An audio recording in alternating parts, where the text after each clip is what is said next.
Pada kesempatan kali ini, kami akan mempresentasikan materi mengenai studi kasus akuntansi zakat. Melalui video ini, kami berharap penjelasan yang kami sampaikan dapat memberikan pemahaman yang lebih jelas. Sebelum itu, perkenalkan anggota kelompok 2 yang beranggotakan saya, Dian Agilsa Sabila dengan NIM 2350510056. Kemudian teman saya ada Wahyu Nurdian dengan NIM 2350510045. Kemudian ada Ilmi Naji Hatun Naimah dengan NIM 2350510059. Kemudian ada Rahma Farihatul Muna dengan NIM 2350510053. Kemudian ada Lilis Fiada Yuwardina dengan NIM 2350510058. Kemudian yang terakhir teman saya yaitu Nur Oktavia Ramadhani dengan NIM 2350510075. Yuk kita mulai pembahasan ini dengan penuh semangat. Selamat menyimak, semoga bermanfaat. Langsung saja ke studi kasusnya, yaitu Masjid Quba berencana membuat lembaga amal zakat atau LAS yang akan diberi nama LAS Amanah Quba. LAS ini efektif beroperasi tanggal 1 Juni 2024. Beberapa informasi yang diperoleh dari kegiatan LAS Amanah Umat adalah sebagai berikut. Yang pertama, lembaga tersebut mengambil kebijakan bahwa dana pengelolaan diambil dari 12,5% dari penerimaan dana zakat, 10% dari penerimaan dana infak atau sedekah, transfer ke dana pengelola dilakukan setiap akhir bulan. Lembaga juga mempunyai kebijakan untuk membedakan rekening bank untuk setiap jenis dana yang dimiliki. Bagi hasil bank syariah, dianggap sebagai pendapatan dana yang bersangkutan. Bunga bank diakui sebagai penerimaan dana non-halal. Bagian akuntansi menyusutkan aktiva tetap dengan metode garis lurus dengan ketentuan sebagai berikut. Yang pertama, komputer 10% per tahun dan kendaraan 15% per tahun. Berikut merupakan transaksi yang terjadi selama bulan Juni 2024 di Lembaga Amil Zakat Amanah Quba, yaitu sebagai berikut. Ada 22 transaksi.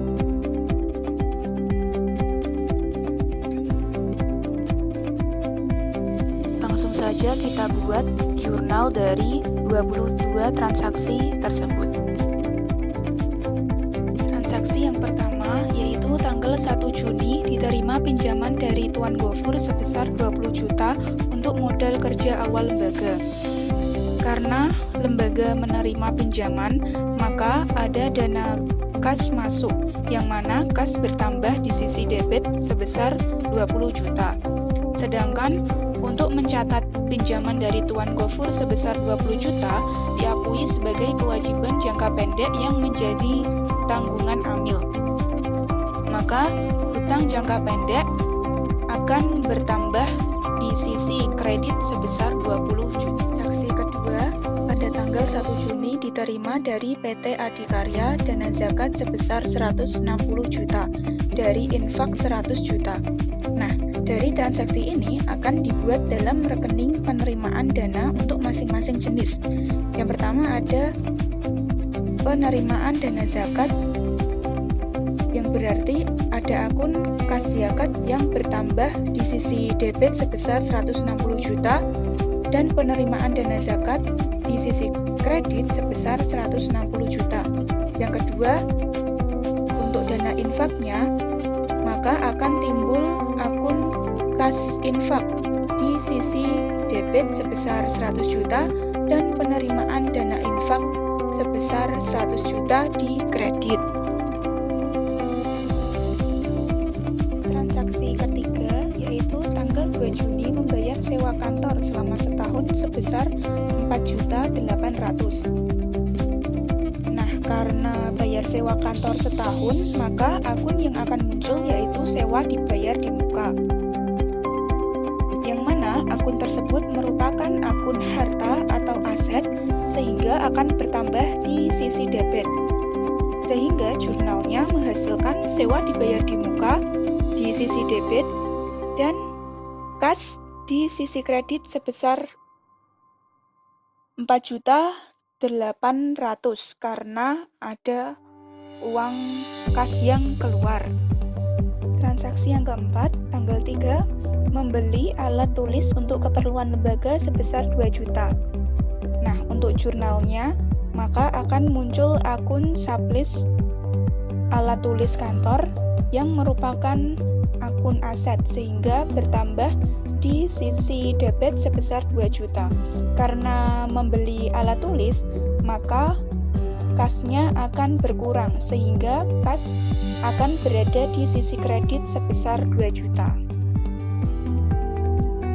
Transaksi yang kelima, pada tanggal 3 Juli menyalurkan dana zakat kepada fakir 8 orang sebesar satu orangnya 300.000.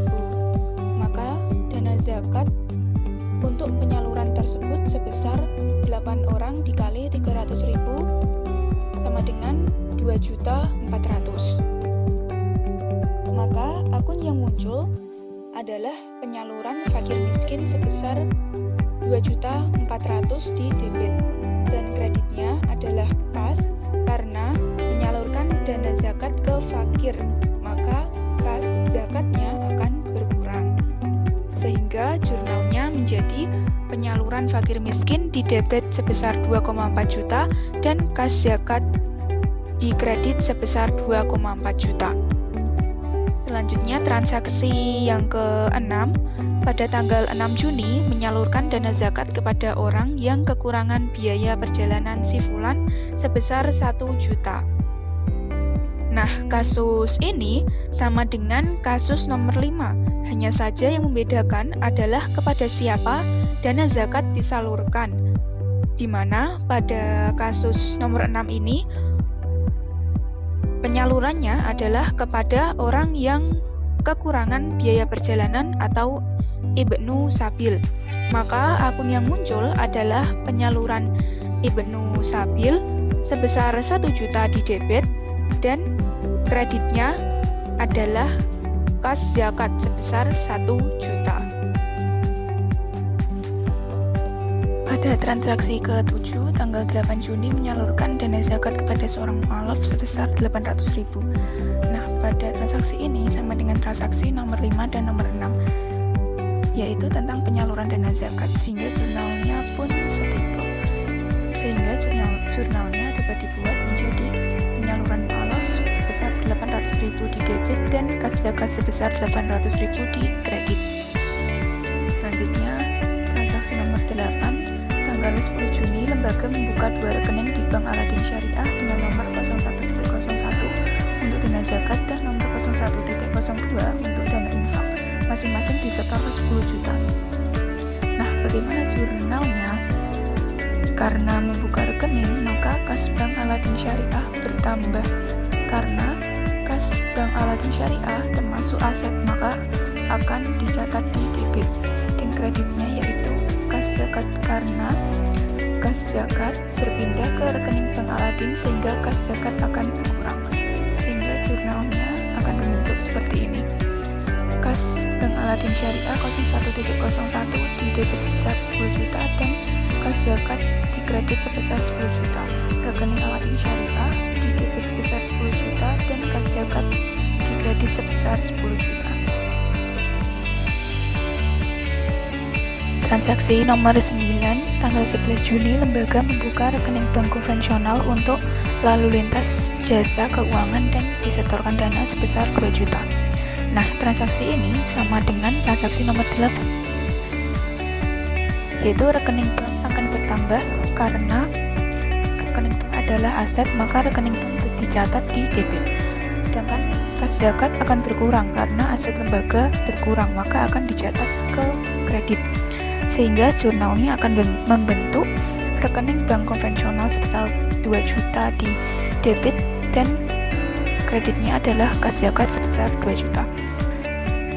Lalu untuk transaksi ke-10, tanggal 12 Juni menyalurkan zakat sebesar 20 juta untuk pendidikan di daerah terpencil dan terbelakang. Nah, transaksi ini juga setipe dengan transaksi pada nomor 5 sampai dengan 7, yaitu tentang penyaluran dana zakat. Maka jurnalnya juga setipe juga. maka jurnalnya akan menjadi penyaluran sabilillah sebesar 20 juta di debit dan kas zakat sebesar 20 juta di kredit.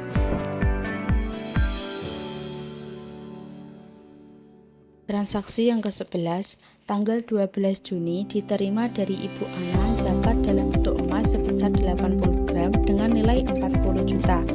Harga pasar emas tersebut sebesar 500.000. Transaksi ini merupakan penerimaan zakat, di mana akun yang muncul adalah kas zakat yang dicatat di debit sebesar 40 juta dan penerimaan dana zakat dicatat di kredit sebesar 160 juta.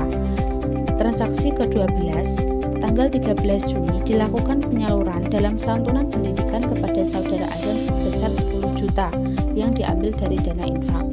Dalam jurnal, rekening bank konvensional didebit karena bertambah akibat dana yang ditransfer untuk santunan, sementara akun kas zakat dicatat di kredit karena dana zakat berkurang akibat penyaluran. Transaksi ke-13, tanggal 15 Juni menyalurkan dana zakat kepada seorang yang terbelit hutang karena memenuhi kebutuhan pangannya sebesar 1.500.000. Dalam transaksi ini akan muncul akun penyaluran sabilillah yang dicatat di debit sebagai bentuk beban sebesar 1.500.000 dan di kredit ada akun kas zakat sebesar 1.500.000. Transaksi ke-14, tanggal 17 Juni disalurkan dana infak sebesar 10 juta untuk pembelian keramik bagi renovasi Masjid Al-Madinah. Dalam pencatatan ini, ada akun penyaluran pembangunan yang dicatat di debit sebesar 10 juta dan kas infak dicatat di kredit sebesar 10 juta. Selanjutnya, transaksi ke-15, yaitu pada tanggal 19 Juni disalurkan dana infak sebesar 5 juta untuk pengadaan buku-buku cerita anak muslim bagi pengembangan TPA. Transaksi ini akan muncul akun penyaluran pendidikan yang dicatat di debit karena bertambah sebesar 5 juta dan kas infak yang dicatat di kredit karena berkurang sebesar 5 juta. Transaksi ke-16, tanggal 20 Juni diperoleh undian dari bank konvensional sebesar 10 juta dan pembayaran bunga bank sebesar 100.000. Maka total penerimaan sebesar 10.100.000.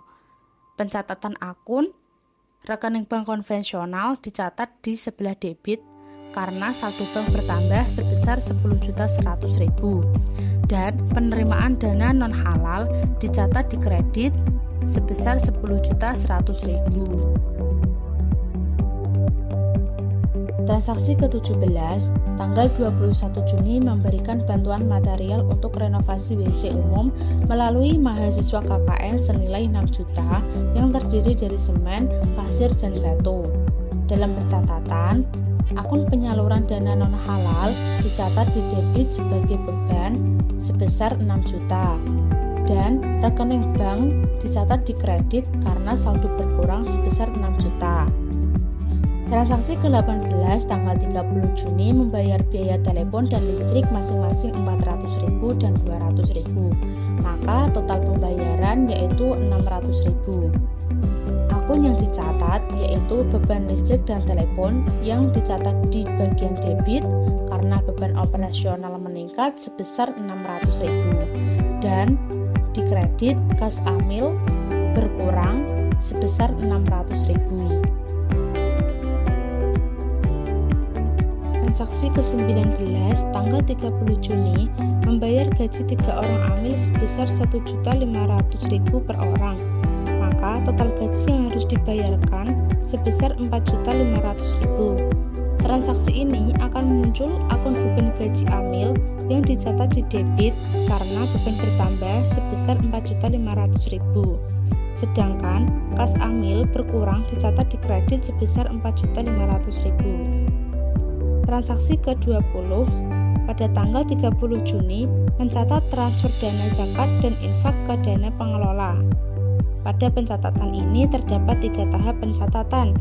Yang pertama, penerimaan kas amil dan zakat sebesar 12,5% dari kebijakan Les Amanah Kuba dalam pengelolaan dana.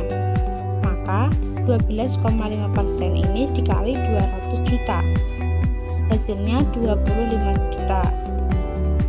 Dalam pencatatan, akun penyaluran dana zakat ke Amil dicatat di debit sebagai beban sebesar 25 juta. Sedangkan kas zakat dicatat di kredit karena dana keluar sebesar 25 juta. Pencatatan tahun kedua, yaitu penerimaan kas Amil dari infak sebesar 10% menurut kebijakan Las Amanah Kuba dalam pengelolaan dana. Maka 10% dikali 100 juta menghasilkan dana sebesar 10 juta. Dalam pencatatannya, muncul akun penyaluran dana infak ke Amil di sebelah debit sebesar 10 juta dan kas infak di sebelah kredit sebesar 10 juta. Sedangkan pencatatan ketiga, akun kas Amil dicatat di sebelah debit sebesar 35 juta karena bertambah. Sedangkan penerimaan dana Amil dari zakat sebesar 25 juta dicatat di kredit. Begitupun dana Amil dari infak juga dicatat di kredit sebesar 10 juta. Sehingga jelas sumber dana dan alokasi penggunaannya. Transaksi ke-21 tanggal 30 Juni mengembalikan pinjaman kepada Tuan Gofur sebesar 20 juta rupiah. Transaksi ini merupakan hutang jangka pendek, maka akun hutang jangka pendek dicatat di bagian debit karena kewajiban berkurang sebesar 20 juta. Dan kas infak dicatat di kredit sebesar 20 juta. Transaksi ke-22 tanggal 30 Juni mengakui biaya sewa kantor untuk bulan Juni 2022. Maka akan muncul akun beban sewa kantor yang dicatat di debit karena beban bertambah sebesar 400.000. Sedangkan sewa dibayar di muka dicatat di kredit karena bagian yang sudah digunakan diakui sebagai beban periode berjalan sebesar 400.000. Berdasarkan hasil penjurnalan transaksi-transaksi tersebut, maka buku besar yang dibuat oleh Las Amanah Kuba sebagai berikut. Yang pertama, kas dana zakat. Transaksi pertama pada tanggal 1 Juni 2024, ada penerimaan zakat dari PT Adikarya sebesar 160 juta berada di debit, sehingga saldo awal menjadi 160 juta. Transaksi kedua pada tanggal 3 Juni 2024, dilakukan penyaluran kepada fakir miskin sebesar Rp2.400.000 berada di kredit, sehingga saldo berkurang menjadi Rp157.600.000.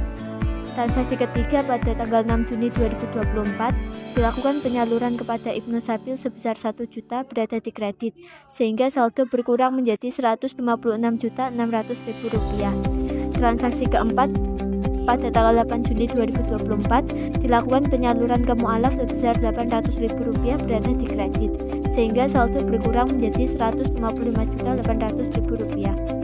Transaksi kelima pada tanggal 10 Juni 2024, melakukan penyetoran ke Bank Aladin Syariah sebesar 10 juta berada di kredit, sehingga saldo berkurang menjadi Rp145.800.000.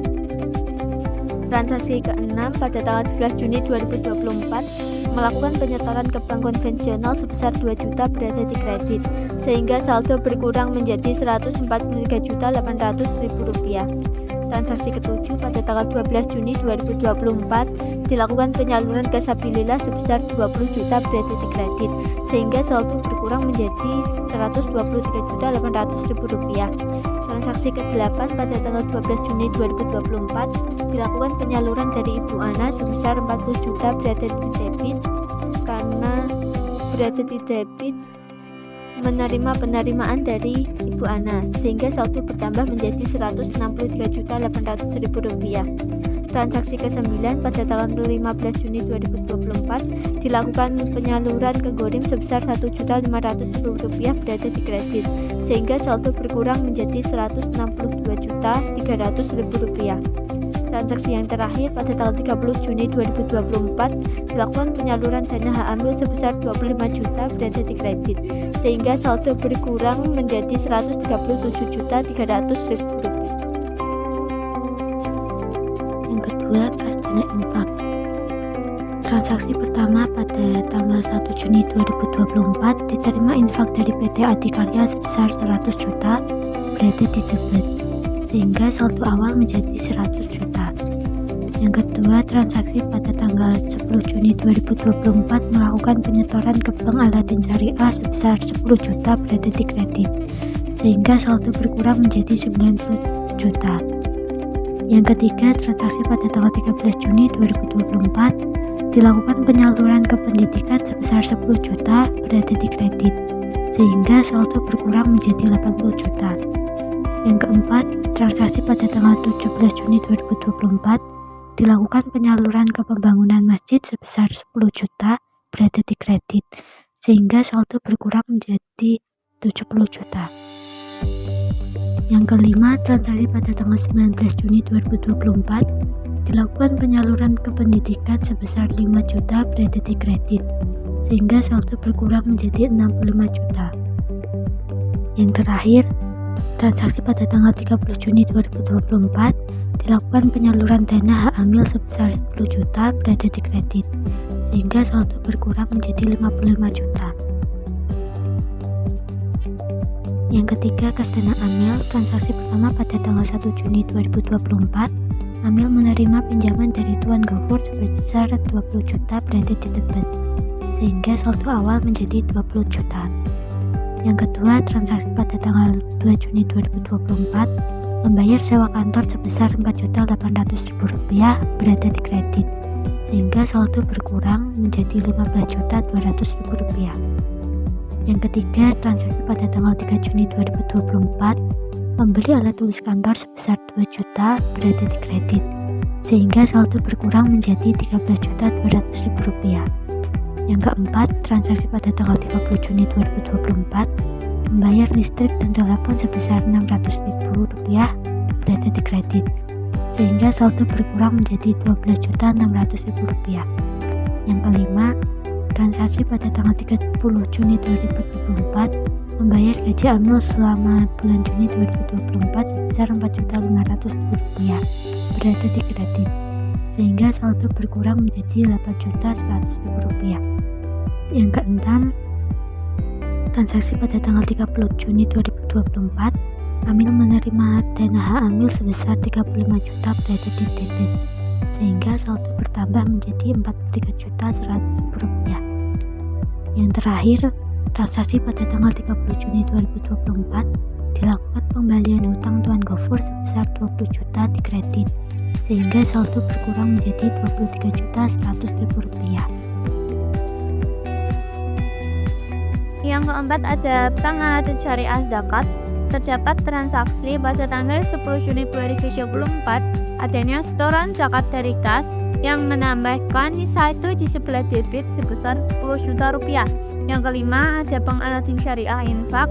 Ada transaksi pada tanggal 10 Juni 2024 yaitu setoran infak dari kas yang menambahkan saldo sebelah debit sebesar Rp10 juta. Selanjutnya ada bank konvensional di mana terdapat 3 transaksi, yaitu pada tanggal 11 Juni 2024 adanya setoran zakat dari kas yang menambahkan saldo di sebelah debit sebesar Rp2 juta.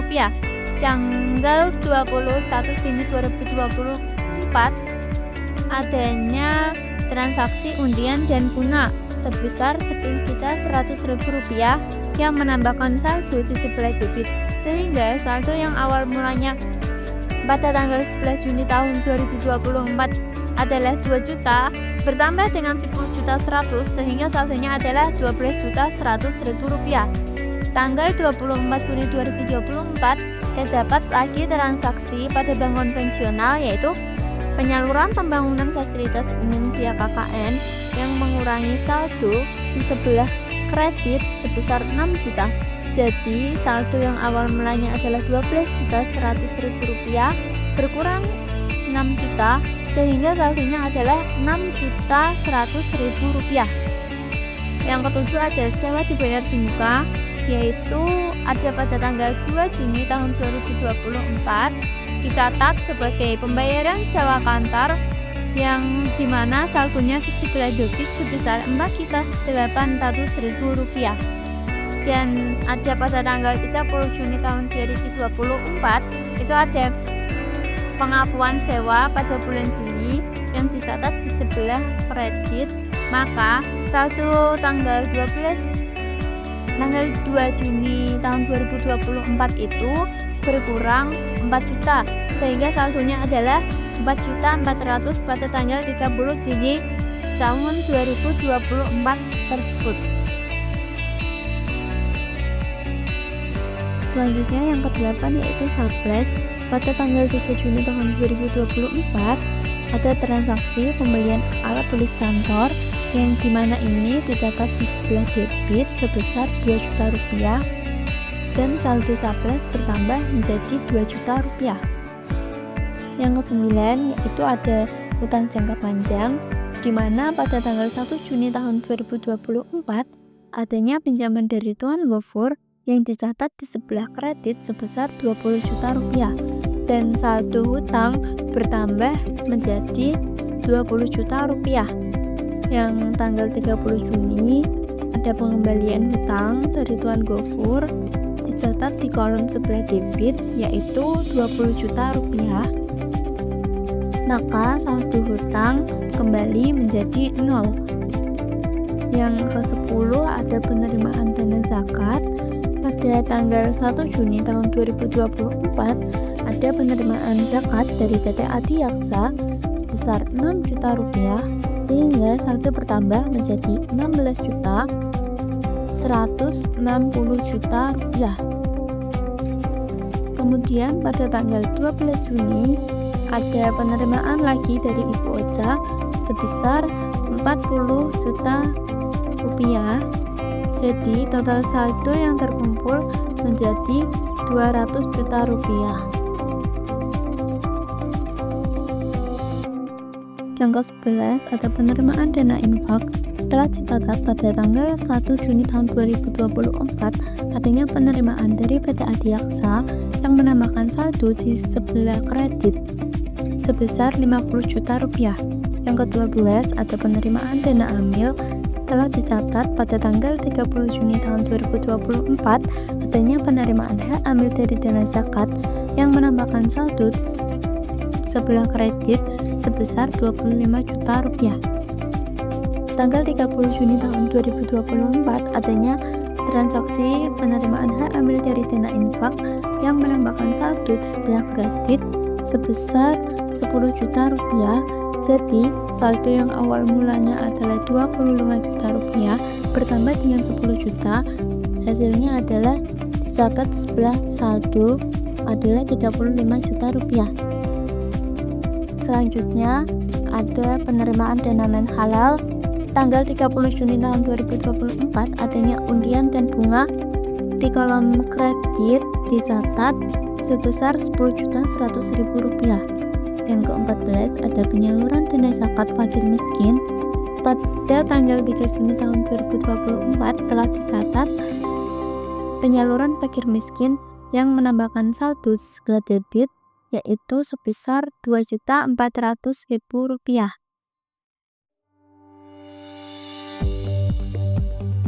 Kemudian terdapat penyaluran dana zakat untuk amil, yaitu pada tanggal 30 Juni amil mendapatkan zakat sebesar 25 juta dari dana zakat. Karena dana zakat berkurang, maka berada di debit sebesar 25 juta rupiah. Maka saldonya yaitu 25 juta rupiah. Kemudian pada tanggal 15 Juni Gorim mendapatkan 1.500.000 rupiah dana zakat. Karena disalurkan ke Gorim, maka bertambah di debit, jadi saldonya 1.500.000 rupiah. Kemudian pada tanggal 12 Juni Sabilillah mendapatkan zakat sebesar 20 juta rupiah dari dana zakat.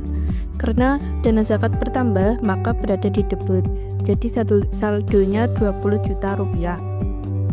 Berikutnya, pada tanggal 6 Juni, Ibnu Sabil mendapatkan zakat sebesar 1 juta rupiah dari dana zakat. Karena dana zakat bertambah, maka berada di debit sebesar 1 juta rupiah. Kemudian pada tanggal 8 Juni, Mu'alaf mendapatkan dana zakat sebesar 800 rupiah dari dana zakat. Karena dana zakat bertambah, maka berada di debit sebesar Rp800. Kemudian pada tanggal 17 Juni terdapat penyaluran dana infak sebesar Rp10 juta, itu berada di debit. Jadi saldonya menjadi Rp10 juta. Pada tanggal 13 Juni juga terdapat penyaluran dana infak untuk santunan pendidikan ke ABID, maka saldonya bertambah di debit sebesar Rp10 juta, dan pada tanggal 19 Juni juga terdapat penyaluran pendidikan yang berada di debit sebesar Rp5 juta. Maka saldonya bertambah menjadi Rp15 juta. Kemudian pada tanggal 30 Juni juga terdapat penyaluran dana infak sebesar Rp10 juta ke AMIL, maka saldo bertambah di debit, kemudian saldonya sebesar Rp10 juta. Pada tanggal 24 Juni juga terdapat penyaluran dana non halal untuk pembangunan fasilitas umum via KKN, itu berada di sebelah debit, yaitu Rp6 juta. Jadi saldonya itu menjadi Rp6 juta. Pada tanggal 30 Juni terdapat beban listrik, telepon, gaji, dan sewa kantor. Untuk beban listrik dan telepon itu sebesar Rp600 dan gaji sebesar Rp4.500, sedangkan beban sewa pada bulan Juni itu sebesar Rp400 dan saldonya itu berada di sebelah debit. Selanjutnya ada neraca. Neraca dalam akuntansi zakat berfungsi untuk menunjukkan posisi keuangan lembaga zakat, yaitu berapa jumlah aset yang dimiliki dan dari mana sumber dananya berasal. Neraca juga menjadi bukti transparansi dan pertanggungjawaban kepada masyarakat, serta membantu AMIL dalam mengelola dan menyalurkan dana sesuai peruntukannya. Mari kita lihat di sini ada contoh neraca Las Amanah Kuba periode 30 Juni 2024. Pada sisi aset terdapat kas dan setara kas yang terdiri dari kas dana zakat sebesar Rp137.300.000, kas dana infak atau sedekah sebesar Rp55 juta, serta kas dana AMIL sebesar Rp23.100.000. Selain itu, terdapat juga saldo bank, yaitu pada Bank Al-Yaqin Syariah Zakat sejumlah Rp10 juta dan Bank Al-Yaqin Infak sejumlah Rp10 juta untuk masing-masing rekening, serta bank konvensional sebesar Rp6.100.000. Terdapat pula sewa dibayar di muka senilai Rp4.400.000, serta perlengkapan sebesar Rp2 juta. Maka dari itu, total aset terdapat sebesar Rp247.900.000. Selanjutnya bagian kewajiban. Di sini menunjukkan bahwa kewajiban jangka pendek sebesar Rp0 dan kewajiban jangka panjang juga sebesar Rp0. Artinya, lembaga tidak memiliki utang ataupun beban yang harus dibayar maupun kewajiban jangka panjang di kemudian hari. Dengan demikian, jumlah total kewajiban tercatat Rp0. Kondisi ini menegaskan bahwa seluruh total aset senilai Rp240.900.000 sepenuhnya dibiayai dari saldo dana zakat, infak, dana AMIL, dana non-halal tanpa ada ketergantungan pada utang ataupun kewajiban lain. Sekarang kita bahas laporan perubahan dana periode 30 Juni 2024. Pertama, ada dana zakat. Selama periode ini, penerimaan zakat berasal dari muzaki individu sebesar 40 juta dan melalui UPZ perusahaan sebesar 160 juta, sehingga totalnya sebesar 200 juta rupiah. Dari jumlah ini, ada bagian AMIL sebesar 25 juta, sehingga penerimaan bersih dana zakat sebesar 175 juta. Dana ini kemudian disalurkan kepada penerima, misalnya fakir miskin sebesar Rp2.400.000, Borin Rp1.500.000, Mu'alaf sebesar Rp800.000, Sabilillah sebesar Rp20 juta, dan Ibnu Sabil sebesar Rp1 juta. Total penyaluran mencapai Rp25.700.000, maka maka saldo akhir dana zakat tercatat sebesar Rp149.300.000. Selanjutnya, pada dana infak atau sedekah, penerimaan berasal dari infak tidak terikat atau muqiyah sebesar Rp100 juta. Setelah dikurangi bagian amil sebesar Rp10 juta, tersisa Rp90 juta. Dana ini disalurkan untuk kegiatan pendidikan sebesar Rp15 juta dan pembangunan sarana ibadah sebesar Rp10 juta, sehingga total penyaluran adalah Rp25 juta, maka terdapat surplus Rp65 juta sebagai saldo akhir dana infak. Selanjutnya yaitu dana amil. Sumbernya berasal dari bagian zakat sebesar Rp25 juta dan bagian infak sebesar Rp10 juta, sehingga total penerimaan amil sebesar Rp35 juta. Dana ini dipakai untuk beban amil sebesar Rp4.500.000, beban listrik dan telepon sebesar Rp600.000, serta beban sewa kantor sebesar Rp400.000. Jumlah pengeluaran sebesar Rp5.500.000 sehingga menyisakan surplus sebesar Rp29.500.000. Terakhir, ada dana non-halal. Penerimaan diperoleh dari bunga bank sebesar Rp100.000 dan undian dari bank konvensional sebesar Rp100 juta, sehingga totalnya sebesar Rp100.100.000. Dari jumlah ini digunakan untuk pembangunan fasilitas umum sebesar Rp6 juta, sehingga masih ada surplus atau defisit sebesar Rp94.100.000. Apabila dijumlahkan, maka total saldo akhir dari semua dana, baik dana zakat, infak ataupun sedekah, dana amil maupun dana non-halal sebesar Rp330.900.000. Demikian pembahasan studi kasus akuntansi zakat. Dari laporan keuangan yang telah kita analisis, dapat kita pahami bahwa pencatatan zakat bukan hanya sekedar angka, melainkan wujud tanggung jawab, transparansi, dan amanah dalam mengelola dana umat. Dengan akuntansi zakat, setiap penerimaan, penyaluran, hingga saldo akhir dapat tercatat dengan jelas, sehingga kepercayaan masyarakat dapat terjaga. Semoga penjelasan ini bermanfaat dan mampu memberikan gambaran nyata tentang pentingnya pengelolaan zakat secara profesional dan sesuai prinsip syariah. Sekian, terima kasih. Wassalamualaikum warahmatullahi wabarakatuh.